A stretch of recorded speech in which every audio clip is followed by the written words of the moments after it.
that opinion, first of all. Yeah, I hope so. Anyway, hello everybody, and thank you very much for giving me the opportunity to talk to you all, my classmates of the certificate program and everybody else, and my honored co-speakers. I don't represent the Hungarian government, so it would be completely inappropriate of me to give a similar speech to Mr. Badovsky, but as a Hungarian citizen, I was very grateful for your introductory words when you spoke in general. Like Anna said, I'm going to present you rather... No. I'm sorry. No. I'm sorry. I didn't want you to see that. Anyway, so I'm going to present you a case which will connect, of course, in the end to today's topic of the conference, and will hopefully lead you to a conclusion, some kind of conclusion based on your pre-knowledge about Hungary and what you have been hearing on the news in whichever international media. I represent a university in Hungary. I work in international relations. I have been working in this field for the past 10 years when I returned to Hungary and my hometown. I worked as an international media person for a special project that I'm going to talk to you about. And then I went on to work in higher education.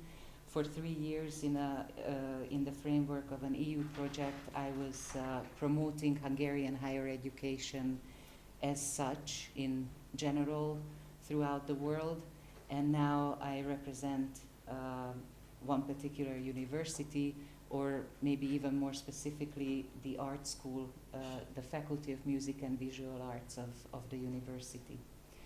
Before I show you, I've prepared with a PowerPoint presentation with a lot of pictures as well that I would like to share with you my hometown a little bit as well. Before I show you the first slide that you saw already for a second by mistake, please allow me to ask you, I would like to request not to say anything first, just please raise your hand if you know what it is. I'm going to show you a word.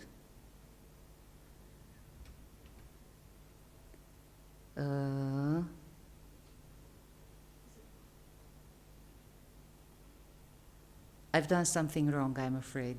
No, it's okay. Can I? It's good. Oh, it's different for me. Well, interesting. Technology.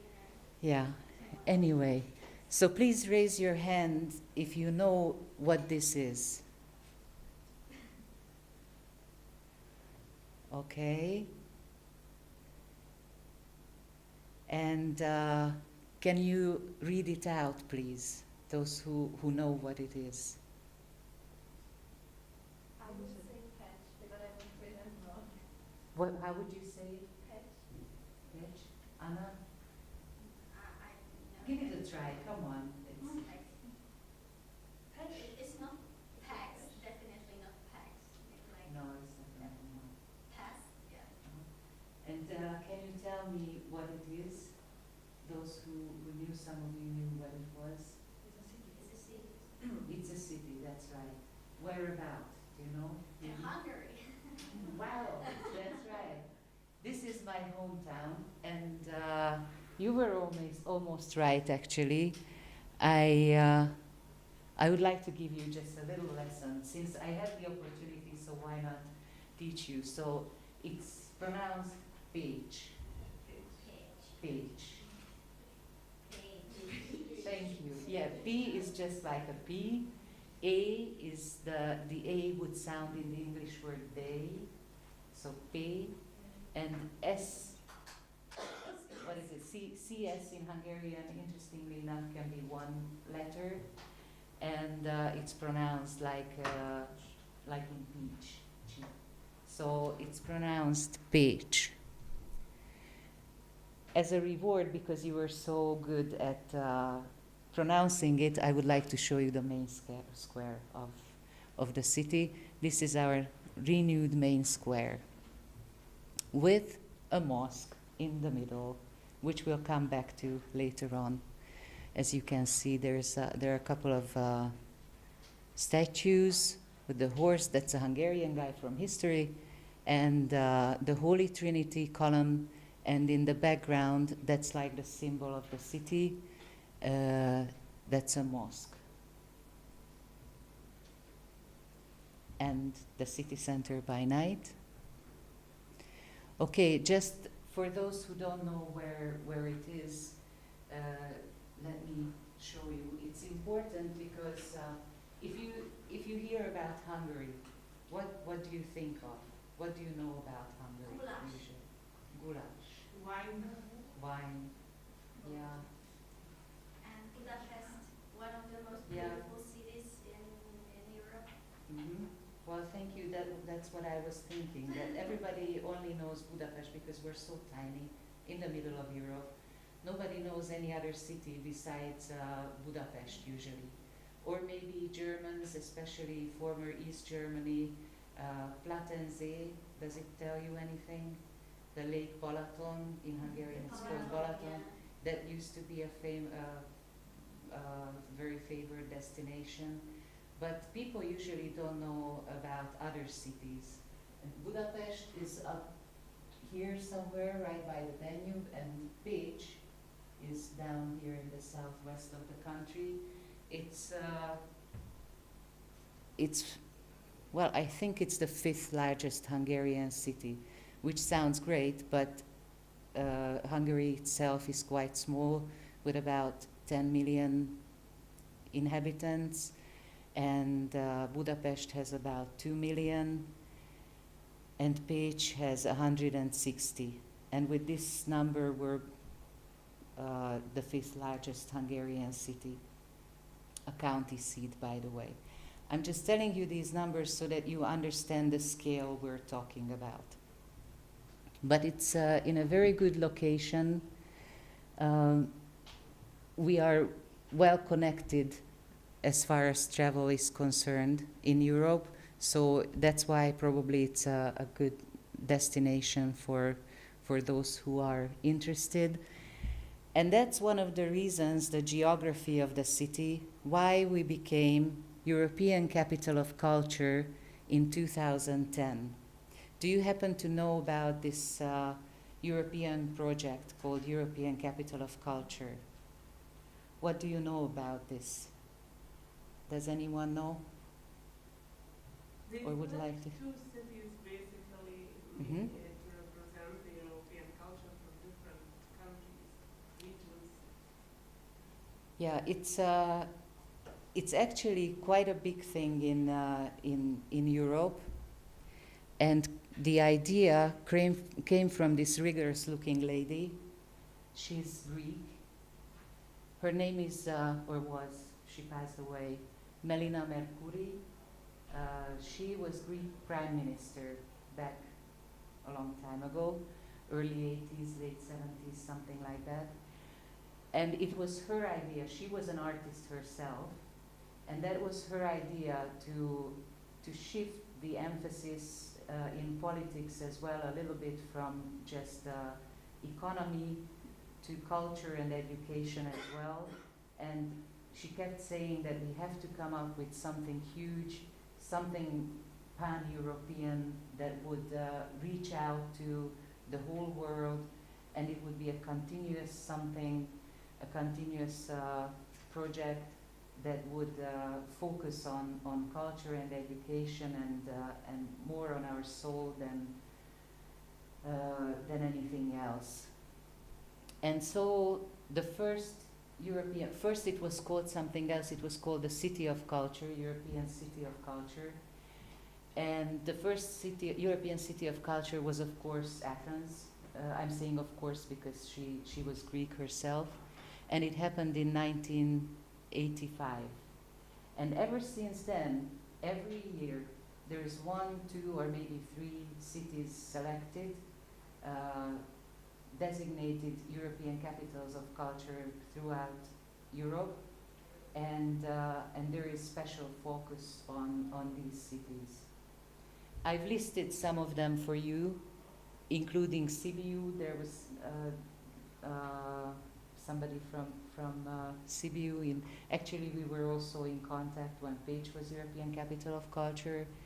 And Berlin, of course, was. So as you can see, first the tendency used to be bigger, better known cities. And then the European Union decided actually to make it, this project more like an opportunity for less known cities to show themselves to the world. And that's how my Pécs came to the picture. The Hungarian government decided to go with Pécs. There were several, 6 or 7 Hungarian cities running for the title. And then the government decided, and then the EU decides. It has a long process. And it turned out officially in 2006, so like 3-4 years before it happens, that Pécs was going to be European Capital of Culture. I'm telling you about this because it was a huge opportunity for the city. You just missed me mentioning your town. Anyway. So this initiative is designed to highlight the richness and the diversity of cultures in Europe, celebrate the cultural features Europeans share, increase European citizens' sense of belonging to a common cultural area, foster the contribution of culture to the development of cities. And in addition to this, experience has shown, it's been, like I said, a very successful project, that the event is an excellent opportunity for regenerating the cities. That's what happened in Pécs, for example. Raising the international profile of cities, that's also what happened with us. Enhancing the image of cities in the eyes of their own inhabitants, which was also very important in our case too. Breathing new life into a city's culture and boosting tourism. This has all happened, and maybe if I had come here before 2007, 2010, maybe not even a few people would have known how to pronounce the name of the city. That's already because somehow in 2010 and a little bit after, it started getting more and more publicity. So yeah, some pictures of the events. It was a great opportunity for all of us living there to show ourselves to the world. And as we used to say it, our main objective was to put the name of Pécs on the cultural map of Europe, which sounds so elevated, I guess, a bit far-fetched maybe, but this really is what we wanted mainly with this title. That's what we wanted to achieve. We had fireworks and everything. Again, I've done something wrong. It's not working.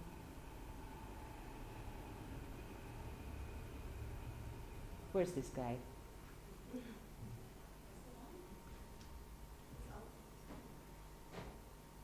It doesn't seem to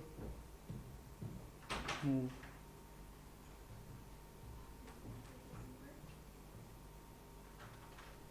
Yeah, I don't know why it doesn't work again. It doesn't work at all? Oh, it does now. Okay. Okay. Sorry, I probably pressed something. No, I think maybe no, I should it's the just stay heat. here. It's the heat, I think. It's like overworked. And maybe because of the pictures, although I made them smaller. No, it's Anyway. okay. It's okay. At least you have some time to breathe, catch your breath. Okay, there were some priorities, of course, in the application. We wanted long-term culture-based development. With the title, money doesn't come, or actually it does, but very little. And that money can only be used for cultural events. So what cities usually do, they try to find parallel tenders announced by the EU, or, well, yeah, that's the easiest, by the EU, and do something with that under the umbrella or within the framework of the European Capital of Culture project. That's what Pécs did. And we wanted to establish the role of culture with these new cultural developments as a tool to improve the economy. Pécs used to be a mining town in the old days, but it's not like we all of a sudden decided to turn from coal and uranium to high culture, because the university has always been there. As a matter of fact, the first university of Hungary was founded in 1367 in Pécs. So we have the first university, just celebrated the 650th anniversary last year. And like I said, we were determined so much to put the name of Pécs on the cultural map of Europe. International communication, networking, and cooperations was of course all a must throughout the whole project. Like I mentioned before, Pécs has about 160,000 inhabitants. It's a university town, a city of lively public spaces, or so we like to think of it as such. It's a multicultural city with several cultural layers. It's a 2,000-year-old city with a lot of minority governments. Pécs is the city in Hungary that has most minority governments. I don't know if that says anything to you, what a minority government is. It means that the minorities living in the region, thank you. The minorities living in the region or in the city actually have representation in the municipality, in the local government as well. They have their own governments, and we have 10 of them. The obvious ones, which would be, well, obvious to me anyway, because I know where we are. So geographically, we have Croatia, Serbia, very nearby. We have a lot of Germans by history living in the area. We have German minority government, a big German minority. We have Polish, Greek, and some others. Roma, of course. Anyway, we have 10 of them. Some of them obvious, some of them are a bit surprising even to me. And because of our history, different historical layers are given in the city as well.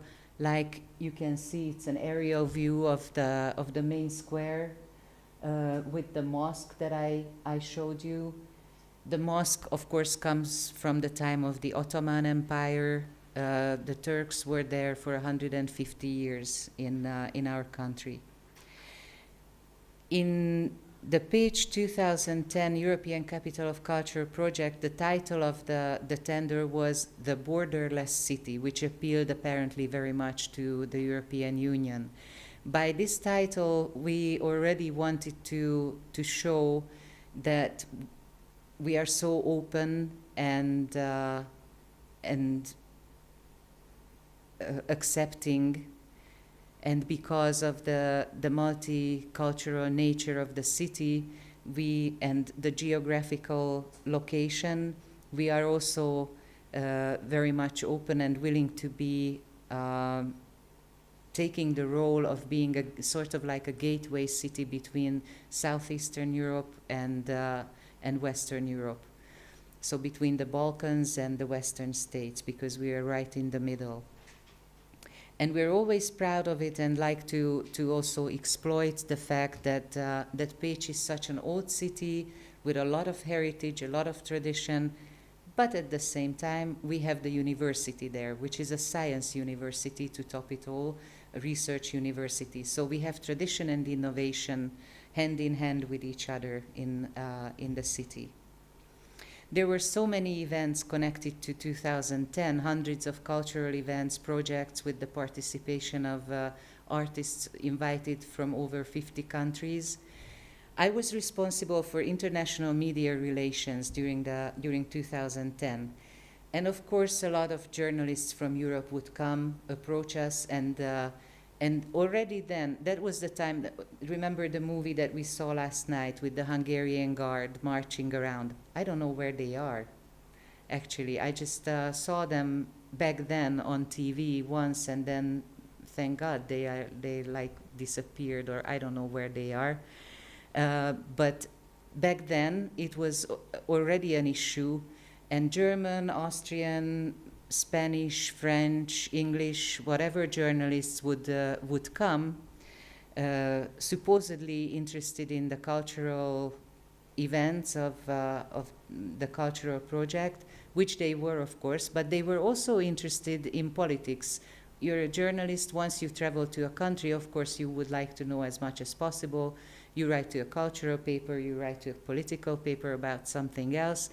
And they were actually surprised that as we were walking along the main square or some other event venues, and instead of these guards marching, what they saw was, for example, I don't know, some project realized by a Croatian or Serbian guy giving a concert at the Balkan World Music Festival, or they saw some Greek people dancing in the streets, or Roma girls giving their dance in their beautiful skirts, little gypsy guy showing his talent, and other nations represented a Turkish dervish in front of the mosque, which operates today as a Catholic church, by the way. And he was right in front of the mosque dancing his dervish dance. So, and the synagogue, concerts in the synagogue of Pécs. So they were like surprised to see all of this instead of what they were expecting. And I told you we would come back later to the mosque. I would like to call your attention to what's on top of the mosque. Like I said, today it operates as a Catholic church. In the old days, in the, 10th century or so, originally on that very spot where it's standing now, there was a Catholic church. During the Ottoman Empire, when the Turks came, it was demolished, the Catholic church, and the Turks built a mosque in its place, which is still there, in its almost in its original form. Actually, there were some damages made throughout the years during the war or whenever to this. So there's an addition, which is a more modern one attached to it. But inside, it has the original decoration, the original paintings. And on the top of it, there is the crescent moon and the cross at the same time, sitting happily next to each other. So we like to kind of think of it as a symbol of Pécs and different religions, different nations living in happy harmony together in this 2,000-year-old city. For some people, it might be different. It might bring up different ideas, but once we explain to them that it's by no means an insult or whatever, it's just we kept it because that's part of our history, and like I'm saying, it's a positive symbol in our eyes rather than anything else. It operates as a Catholic church, but I would like to also mention that we do have another mosque in the city which does operate as a mosque today. There is a Muslim community. I happen to know the head of the Muslim community. He's a doctor. He's my son's doctor, actually. And and he's the head of the community, and they go there and practice their religion in the other mosque. Just a couple of things to say to you about the fact that, of course, there were not only during the 2010 festival, there were not only dancing and music, but we also concentrated on fine arts. Just to mention to you, you may not know that Victor Vasarely, do you know the guy? Vasarely, the op artist, he's from Pécs originally, so he was Hungarian. And yeah, those are his works down there. And you might have heard of the Zsolnai porcelain. Zsolnai, it's a porcelain factory that's also located in Pécs. So I just wanted to show you, because I come across this many times, that people are not aware, of course, how would you know, but since I have the opportunity, why not tell you that Victor Vasarely was Hungarian? Actually, we are in good contact with his grandson. He's got a foundation, Pierre Vasarely, and he comes to our university quite often. This I'm just showing to you because it also has a German connection. It's a Bauhaus. You probably know about the Bauhaus movement. Marcel Breyer, I don't know if you know the name, you're not very much into art, so you may not know, but there's this funny shaped chair. I should have brought you a picture of that, then you would know. It's this very squarey looking chair. It was very fashionable back in the, I don't know, 50s probably. The famous Bauhaus chair that was designed by Marcel Breyer, who is also Hungarian, and he comes from Pécs. And there was a Bauhaus exhibition in 2010 in Pécs, and we also exhibited this in Berlin. Like I said, it was there was a huge culture-based urban development project as well in the city. I would like to just briefly mention two of them to you, because these two have international aspect to it. Well, this one, you see the pictures, it's actually not one of these two, because it's the library. It's our new library, but it's still beautiful. I think it's interesting. The public spaces were renewed, and our museum street. And we have now finally a concert hall and conference center, which was realized then, and the Zsolnai porcelain factory was turned into a, oh, I'm sorry, we have, these are still pictures of the conference hall. Oh, by the way, I've read in the program, I'm not going to stay for next week, unfortunately, but I've read the program and I saw a familiar name. Mr. Carl Eric Norman is going to come next week, if I'm not mistaken. He's the president, or head anyway, of the European Cultural Parliament, and the European Cultural Parliament had their annual meeting in the Kodály Center in 2011, I believe, and I had the opportunity to meet him. I actually organized or helped organize the conference, which turned out to be very successful. That was one of the conferences held there. So there's an interesting trivia connection for you. And of course, it operates as a concert hall with many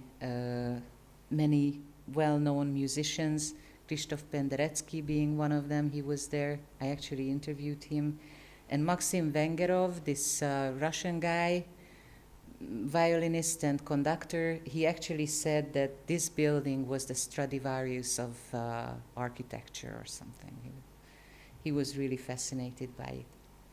The other renewal project that was that has very much of an international aspect to it, it was the renewal of the Zsolnai porcelain factory. which I call the legend reborn, because everybody was so happy about it in the area, because it was so run down, nobody took good care of it, and it was such a waste, because it's a beautiful and huge area, like it's almost this big. So from here, about, yeah, that large area. This is the Faculty of Music and Visual Arts, by the way, where I work. That's my window. No, it's on the other side, but anyway. So it's such a fantastic asset of the city that it would have been a shame to let it go to waste. And there were plans and plans and plans to renew it, but there was no money. And finally, the European Capital of Culture project brought the opportunity, and it was renewed and turned into a cultural quarter, which operates now for about 8 years. It's been in operation as a cultural venue, the main cultural venue of the city, with a puppet theater that you can see now. I have a lot of pictures. I just quickly would like to run through them to show you, because these are just images. There are a lot of museums and everything. I just want you to see some of them so that it gets burned in your heads and you will want to come to my city. Oh, wouldn't that be nice now? Some snow. And what's the easiest way to get there? The easiest way is to fly to Budapest and take the motorway. 2 hours. Or you can also take the train. Little over 2 hours. Sometimes you need to spend that long here in Berlin, going from one place to another. So Sorry? 2 hours is not long. Sometimes you need, Oh, much in time Berlin. to get here in Berlin. Yeah. Okay, so all these places there, of course, it was a porcelain factory. It still is actually part of it. So there are a lot of different sculptures in the park and beautiful buildings, as you can see. I would like to show you this is one of my favorite pictures. It's actually as you can see, just a detail of something. It's actually a detail of this fountain here. The picture is taken from beneath or from underneath. And I like this because for me, for many years, it symbolized somehow the position of the city and how we want to sort of reach the skies with our ideas, and we're working on it and want to make things better and want to put our city on the cultural map of Europe, and we want to be known that we exist and that our university is open to great projects, and we're open to collaborate with different associations, which we do actually.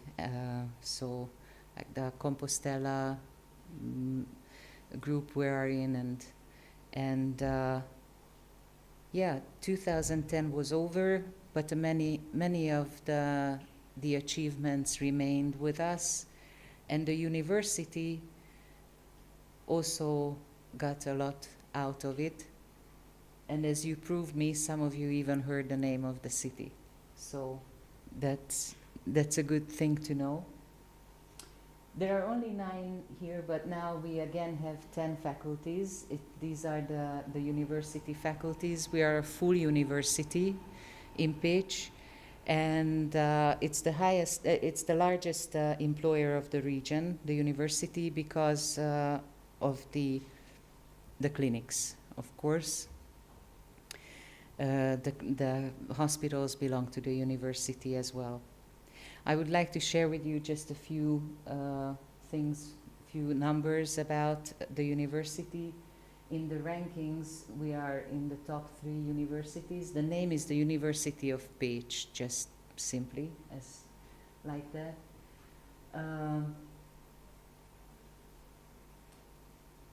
And we have We have honorary doctors like Placido Domingo, for example, and Dr. Jane Goodall, you know, the lady with the gorillas in the mountains. Charles Simonyi, Placido Domingo, Jose Carreras, and I guess they are the best known ones. We have a lot of international students, and like I said, 160 years of experience. In international students, over 30 years of experience, over 100 nationalities, so 105 countries or nationalities represented at the university. There are about 20,000 students, out of which we have now 4,200 international ones, meaning one fifth of the of the students of the university is international. Some campuses. There is a lot of international activity going on at the university. Erasmus Plus program, Erasmus International Credit Mobility, which I'm sure you know, it's not just within Europe, but the partnerships with countries outside of Europe, with partner countries like Serbia, Ukraine, Israel, Mexico, Ethiopia, Russia, Thailand, Botswana, Argentina, Bosnia and Herzegovina, and since we've had some more since the last update of this slide. We have a lot of bilateral agreements and a so-called study abroad program, which is not only for American students. It was started because of the North American students, but now we accept for 1 or 2 semesters students from other countries as well. We are basically very open, have summer universities and all kinds of things. We serve the needs of the students. And you can see something here that you may not know what it is, the so-called Stipendium Hungaricum scholarship program, which I will tell you about in a minute. It just shows how many students we had from 2005 until this year, 2018. So started out with, I can't see how many, 800 something, and now it's over 4,000. So within 13 years, this is how much we've gone, how far we've gone. Some countries where our students come from, interestingly enough, or maybe it's not so interesting, most of them come from Germany to study medicine, actually. They come from Germany, but we have from other countries as well. Norway, that's also typically the medical university, but we have from Iran, China, Jordan, Turkey, South Korea, Spain, Nigeria, Japan, and some other countries sporadically as well. We have international programs at all levels, BA, MA, and PhD level. But what I do want to show you and come back to, and this is my closing remark actually, if you like, the conclusion of the whole thing and how I connect to today's topic mainly, is the so-called Stipendium Hungaricum scholarship program. There you see just some pictures, stereotypical Hungary, and the Houses of Parliament in Budapest by the Danube. And now comes the actual information. The Stipendium you know stipend, right? Stipend is like scholarship or a grant. And we kept this old name, and it's called Stipendium Hungaricum. The Hungarian government, just in brackets, it's the same, more or less the same government as we have today. So in its composition it changed, but in its essence it hasn't, as you probably know. So the Hungarian government announced a policy of global opening, they called it, in the framework of which the Stipendium Hungaricum scholarship program was launched in 2013 for foreigners, with a special emphasis on Asian countries, but now it's been extended to other countries as well, Asian, European, South American, and African countries as well. The aim of the program is to promote cultural understanding, economic and political relations between Hungary and other countries. Scholarships can be applied by citizens of those countries that have a valid, effective bilateral educational work plan agreement signed by the Hungarian Ministry of Human Capacities. Now, there are about 60, I've counted last night, or maybe even more than that, 60 countries. The government keeps signing these agreements continuously. These are one-sided agreements, so it means that Hungarian students are not invited or not necessary, or not through this program anyway, so it's not an exchange program, basically, to make a long story short. It's a one-sided program. The Hungarian government, usually the missions of Hungary in any given country are responsible, or some other kind of educational body is responsible for it, where the students can apply, or they can get help. They have to apply online. They apply, and most of the time, if they, of course, go through the whole process, they can receive the grant, which means a complete tuition waiver to them. So the Hungarian government pays for their tuition to the respective university in Hungary. They get a monthly stipend, a monthly grant, which is not so much, but it's, it's not enough for them to live on, but it's some money. And they get dormitory placement or some contribution to their living costs and medical insurance. So, yeah, it's quite a lot. And hundreds of students from all over the world are invited every year since 2013 to apply, and they study at Hungarian universities. At my faculty, for example, the Faculty of Music and Visual Arts of the University of Pécs, our first international students came in the framework of this scholarship program.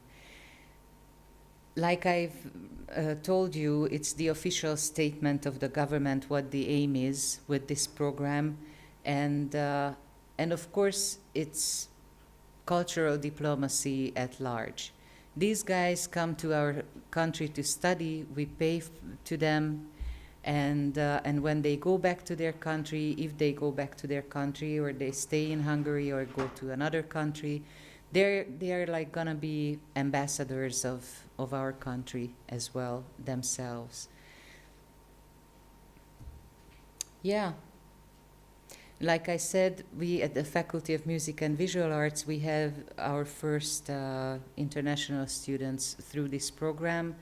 I joined the school 3 years ago. Back then we didn't have international students, and now we have about, well, this September there will be about 20 of them starting their studies. So slowly but surely we're expanding as well. And we're having very good experience with these students. And I was just telling Yara about our Syrian girl. She just got her degree, a Syrian ceramic design artist. She was the first one to graduate from the faculty. And this is a big thing for us, because we've been working on it for a long time, and we want these people to come and join us, experience our culture, give us their culture. We have a so-called international evening. Actually, now it's International Spring for 2 years. We have a series of events at the university where the students can show themselves to the public, and they cook at this international evening, which is like the biggest event of this international spring, and they can show their own cuisine to bring us closer to each other, basically.